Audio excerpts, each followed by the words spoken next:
घड़ी से ज्यादा एक जगह क्यों नहीं ठहरते थे नारद मुनि। जानिए क्या मिला था उन्हें श्राप। नारद मुनि को कौन नहीं जानता होगा। वे अत्यंत ही चंचल और हंसमुख स्वभाव के देवता थे। नारद मुनि के कई किस्से सुने होंगे, कहानियां देखी होंगी, लेकिन शायद ही कभी किसी ने उन्हें एक स्थान पर बैठे देखा होगा। सभी कथाओं में वे नारायण नारायण का जाप करते हुए हमेशा कहीं न कहीं भ्रमण करते हुए ही पाए गए हैं। वे खड़े खड़े अपना काम करके मिनटों में उस स्थान विशेष से नारायण नारायण जपते हुए चले जाते हैं। उनका काम लोगों को जानकारी देना था। वे पृथ्वी लोक से जानकारी लेकर स्वर्गलोक में देते थे और स्वर्गलोक की जानकारी को पृथ्वी लोक में पहुंचाते थे। वे हर समय नारायण नारायण का जाप करते थे। यह समझ लीजिए कि पुराने जमाने के पत्रकार थे। वे पूरे ब्रह्मांड की खबर को एक जगह से दूसरी जगह पहुंचाने का काम करते थे। देवर्षि नारद ब्रह्मा जी के 7 मानस पुत्रों में से एक माने गए हैं। देवताओं के ऋषि होने के कारण इन्हें देवर्षि नाम मिला है। नारद मुनि भगवान विष्णु जी के अनंत भक्त हैं। वे हमेशा नारायण नारायण जपते रहते हैं, जो भगवान विष्णु जी का ही एक नाम है।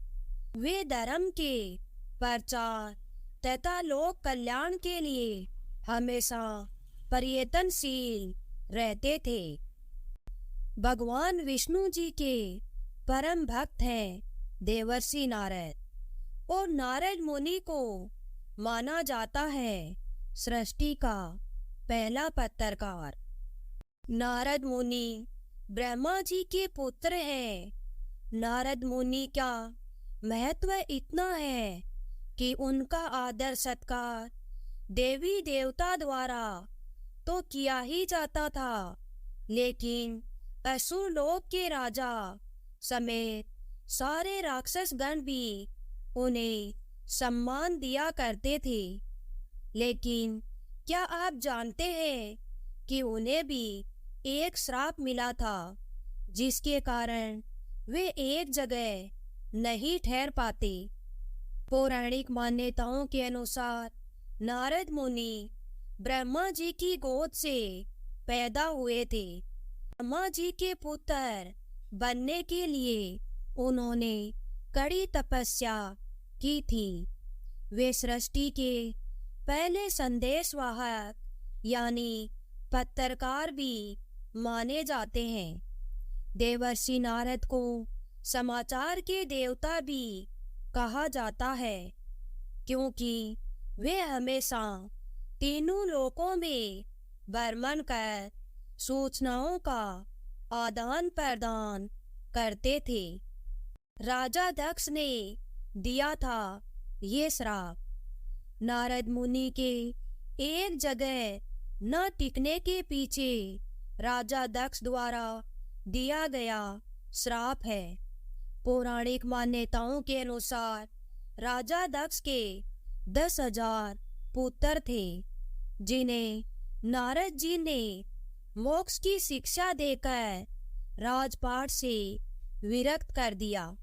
बाद में राजा दक्ष ने पंचजनी से विवाह किया और उनके 1,000 पुत्र हुए।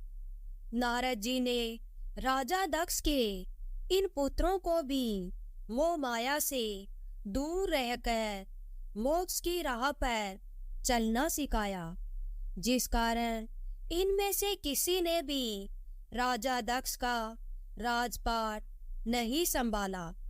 इस बात पर राजा दक्ष बहुत क्रोधित हुए और इसी के चलते उन्होंने नारद जी को श्राप दे दिया कि तुम हमेशा इधर उधर भटकते रहोगे और एक स्थान पर 2 घड़ी से ज्यादा समय तक नहीं ठहर सकोगे।